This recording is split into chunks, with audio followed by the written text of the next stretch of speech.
Hello, everybody. This is Pasha Marlowe, and you're listening to the Let Pleasure Be the Measure podcast. You are listening to solo episode 2. And as you know, perhaps from my first solo episode, these episodes scare the shit out of me because they're always raw, vulnerable, unscripted, and fairly spontaneous because it's rare that I get an occasion to come into my studio and just record by myself.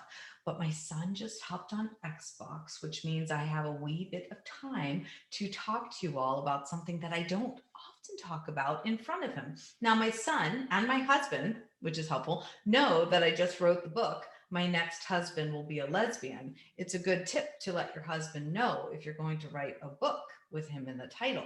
And he knew, and he's known for now a year when I started writing it. And it turned into a compilation book of stories from women all along the LGBTQ spectrum, from curious to queer to bi to trans to lesbian to question. Oh my goodness, it's just a beautiful book with about 15 stories of women's coming out, reclamation of power and desire, and a lot of heartbreak and a lot of hilarity. And I love that paradox. But I wanted to come to you today to talk to you not just about the book, which is available on Amazon and Barnes and Noble and all the places, of course, but to tell you my story, because so many of you are graciously listening to these podcasts and perhaps wondering who this 50-year-old woman, Pasha, is behind the scenes. And my first episode focused on me as a mom parenting a chronically ill child. I really needed to get that one out first because that's honestly the majority of where my thoughts are throughout the day. And so I'm coming to you with this more juicy conversation from the lens of being a wife in a second marriage to a man and a mom of three. I have three lovely children. I have two adult children from my first marriage, Josh, who is going to be 25 this year, and Emily, who's going to be 22, and Jamie, who is just 13. And so I'm in this really interesting part of my life where I'm reclaiming my womanhood, reclaiming my sexuality, reclaiming my pleasure, reclaiming my worth, and my laughter, my joy. And our innate state is joy. And so I decided at 50, it was about damn time that I started having some fun. And when I made that reclamation, really it just opened the floodgates. Once I started asking myself, what do I really want? I want so much more than I even knew I wanted. And I want more than I thought I could ever have. And I deserve it and I'm worth it. And I just started to speak my truth, my radical truths about it. And one of those truths is that although I am married to a man and am raising a child and live in rural Maine on a dirt road with the proverbial white picket fence, I identify as bisexual. I do not have any evidence to back up my claim, and it doesn't matter. I have a knowing.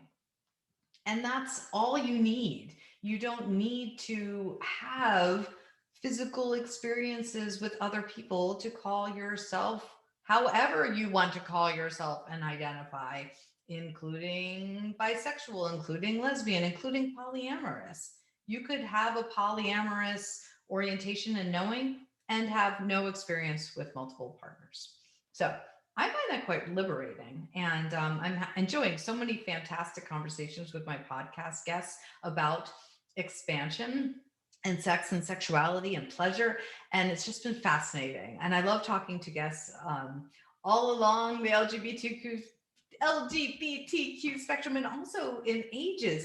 My guest just recently was a 25-year-old sexpert who's polyamorous. And It's been just such a pleasure and joy to speak with her right after talking to a woman who is 65 and dealing with trauma triggers and how she moves through sexuality and sensuality and pleasure given past traumas. So it's a rich conversation, friends, and I think it's an important one to have. And I want you to know that the books that have been written about sexuality and polyamory that have been given to me in the past are sometimes hard to read, hard to purchase. Ethical Slut was hard for me to even purchase. I'm like, I'm not a slut. I'm very ethical. And I don't even know if I could buy this book. I remember thinking that. I remember thinking maybe I should buy it on Audible so that it doesn't show up in the mailbox.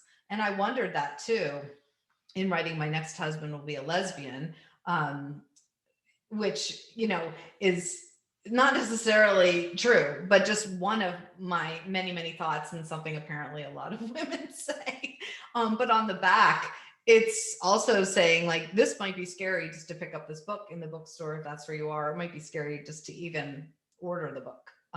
So I honor you for having that curiosity and knowing that you want to listen to the conversation and perhaps even start to have the conversation with yourself or have a conversation with your partner or your best friend or your therapist or a family member. I think you are going to be pleasantly surprised at how understanding, compassionate, empathetic, expansive, creative, flexible the people in your life who love you are. I find that time and time again that a lot of women and friends of mine do not talk to their partners about their sexual desires because they're worried they're going to hurt their feelings, lose it all, ruin it all, lose the family, fill in the blank, all the fears. And I understand it. Those were my fears, as you'll listen in a moment when I read my first chapter. And I understand it. And it's also so damaging to your emotional, physical, spiritual, energetic, sexual body to hold on to a secret, to hold on to shame. And when you can release some of those truths, starting with yourself and to others that you feel safe around, then you can start to lift that heavy burden, that heavy load that you're carrying, and start to work through the shame and start to speak your radical truths to people that can hold space for you and all of your emotions. And part of my job is to empower women to speak their radical truths on live comedy stages. And I know that's taking it to the extreme. Like, let's not just say our truths out loud and in our therapy sessions and in our homes, but let's actually tell the world through comedy. For me, that works to see things through the lens of humor, especially the difficult, darker emotions. I find it actually very therapeutic to see it through the lens of humor, to express it through the lens of humor, because I find that there's a lot of release and relatability in that. But if that's not your jam, then that's fine. So you can have a very soulful, quiet, private conversation with yourself or others too. But I wanted to share the first chapter in this book, which I wrote, called The Messy Middle. That term comes up a lot in conversations with people where they're like, I'm starting to reclaim my desires and starting to have those conversations. And the world isn't changing and falling apart yet, but it sure feels like if I release all of them, something's going to shift. And you're right, something will shift, but it doesn't all have to fall apart. I'm going to take a swig of tea and read to you the first chapter of My Next Husband Will Be a Lesbian, The Messy Middle. The title, My Next Husband Will Be a Lesbian, came to me like a calling over a decade ago. I knew in my bones that I needed to write it, but I figured it would be a comedic piece about my frustration with men or the patriarchy and penises in general. I mean, doesn't every woman dream of running away to a women's commune to spend their days in emotional sharing circles and their nights dancing braless around a fire? Doesn't skinny dipping sound more fun with humans who empathize with cellulite, C-section scars, and loose labia? Is it just me? You can relate to this? Over the past 10 years, however, more serious questions about my sexuality have risen. and the nature of this book has changed. And I began to ask questions like, does every heterosexual woman have to imagine another woman to have an orgasm, as I do? No. So does that make me a lesbian married to a man? What if I've enjoyed some sex with men when I wasn't distracted by past sexual abuse, infidelities, to-do lists? Does that mean I'm bi? Do I have to have actual live experiences to back up these claims? Or can I identify as LGBTQ plus if all the knowing is in my head? Yes. Netflix says I'm definitely on the spectrum. I've been an LGBTQ advocate since high school and always curious about intimacy with women. But I'm faithful to my husband and a mom, for goodness sake. So discerning if I'm gay or bi or queer, is queer really an okay word now? Or any of the other letters in the alphabet soup. It's been so intimidating. I'm still trying to learn all the terms and the pronouns. There is a lot of grammatical confusion in inclusion. Besides, my second husband and I finally figured out how to live together after 14 years of marriage. He does the dishes, I cook. He takes out the trash, I control the thermostat. He has affairs, I work on forgiveness. Why would I give this up? Oh, and we're saving for retirement. So when we turn 80, we can take up a hobby like traveling in an RV and visiting imaginary grandchildren. We're even talking about moving to the suburbs soon so our son can ride his bike to school and we can eat s'mores at neighborhood barbecues. If I were to decide to come out, what would that even look like? Coming out is for people who are not so rooted, right? Also, would I even be accepted into the LGBTQ world? Sure, I lead queer support groups and wear love is love shirts, and I may have ordered rainbow hair attachments, but I'm a menopausal woman. It's like an awkward second adolescence, this time with chin hair and a dry vulva. Who knows if a woman will ever even want to have sex with me or if my parts would even work? Plus, I'm stuck in my ways and frankly, too old to learn new tricks. So, why write this from the messy middle of figuring out what I want and who I am? Wouldn't it make more sense to wait and see how my romantic life unfolds before writing the damn book? Maybe. Wouldn't it be more logical to come out to my friends before disclosing it in a book? Well, sure, I'll do a group Zoom reveal. Even if I were to write this here very book about my sexuality, it should be when my children are adults and my parents and my dreams are already dead, right? It wouldn't feel right to make waves now, given the state of the world. Life is challenging enough for everyone. I certainly wouldn't write a book during a pandemic when book tours and live speaking engagements are all but impossible. Not to mention that coming out queer during a national lockdown is like the worst timing ever. Even if I did actually want to start socializing in the LGBTQ plus community, meeting new people in person right now could literally kill me. Also, when my husband is fully aware, while my husband is fully aware that I'm writing this book, he doesn't actually think I'm going to publish it or suggest other people actually read it. Honestly, if this book already existed without me and my friends having to write it, that would be great. I would have loved to have a like maybe bi Bible or Polly for the Pollyannish, where I want my Abby to reference while figuring out my plan. There are a few books out there about navigating sexuality and heteronormative marriages, but they don't really represent the generation X to Z, and none come in large font, which just seems cruel. I wanted a book that felt like I was holding up a mirror to my soul. I wanted to know my options. So here we are. I'm monogamous, traditional, quite boring. I'm in bed before 10. I'm really shy at parties. I have long hair, styled equally on both sides. No tattoos. I eat meat. I've been playing the game of life for 50 years and have always shoved a blue peg beside me in the tiny plastic car.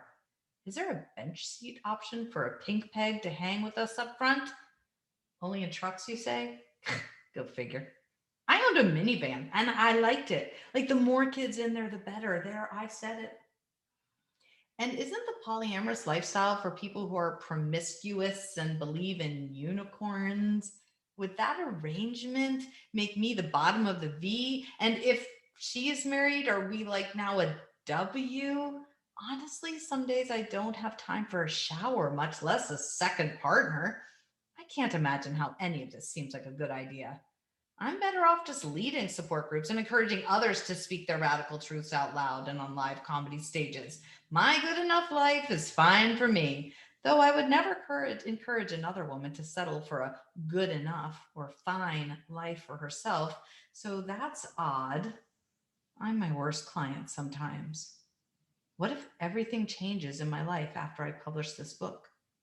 Or even worse, what if nothing changes?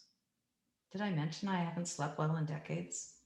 Every time I go to the doctor, she tells me my hormones are out of balance, my cortisol levels are through the roof, and I need to calm the fuck down. She gave me medical marijuana, and I'm too nervous to use it. I'm one of those people who doesn't do drugs, doesn't drink, I don't even jaywalk. I'm probably just a straight woman with ADHD and an aversion to routine. Only I've tried all the righteous or woke things to feel better: therapy, yoga, acupuncture, earthing, journaling, celery juice, sticky note affirmations, finding work that lights me up, finding vibrators that light me up, chocolate dipped in peanut butter. I still don't feel well. Anxiety, chronic pain, fantasies of scissoring plague me. I think holding my thoughts inside my brain is killing me. Can you relate? Do you have secrets stuck inside your body that cause you pain? My throat is sore. My chest is heavy. My hips have been replaced. If I wasn't menopausal, I would think I'm pregnant. My pelvis is swollen and leaky. It's like another person is growing inside of me, but I'm too rusty and afraid to birth her. What would happen if she revealed herself to the world? What if all of these longings are better off simply left unsaid? What if I never experienced being with a woman and I feel like my life was unlived? What if I finally had the experience and I don't like it? What if I realize that sex never feels safe or fun? What if I find her and then she leaves me? What if my husband decides this isn't a good idea? What if I walk directly into the fire and burn? What if I walk out of the fire and rise? What if my home is built from those ashes? What if I actually stand in my power without fear of judgment? What if I stop playing small and practice what I preach? What if I speak my mind even though my voice is shaking? What if just one story in this book liberates one woman to stand proudly in her truth? What if just one prompt from the end of this book sparks an honest conversation in a marriage that leads to hope and creative solutions? What if just one word from these brave women brings awareness and compassion to one parent of a child questioning their sexuality? What if this book can reduce shame and loneliness and save a life? Now I remember the calling to reveal all of the heartache and hilarity. The title is messy because the mess is the message. It isn't easy, it's just true. And the possibilities are plentiful. Chapter 1 of My Next Husband Will Be a Lesbian. As I always say, it is scary and courageous to be vulnerable. So there you have it, friends. My heart, my pleasures, my desires, my fears, my shame, my pain points on a platter for you. Why do I do this? Because there is no one way liberation. As I liberate my fears and liberate my desires, somebody out there, perhaps you, is listening and feels inspired to do the same and make the change that you wish to see in your world. Thank you all for so kindly and patiently and lovingly listening and supporting me. Please continue to listen to the podcast with all these fantastic guests. Please subscribe if you haven't subscribed yet to the podcast. That means the world, and maybe even a review to let me know what you think. And absolutely, anytime you want to reach out to me, please do so.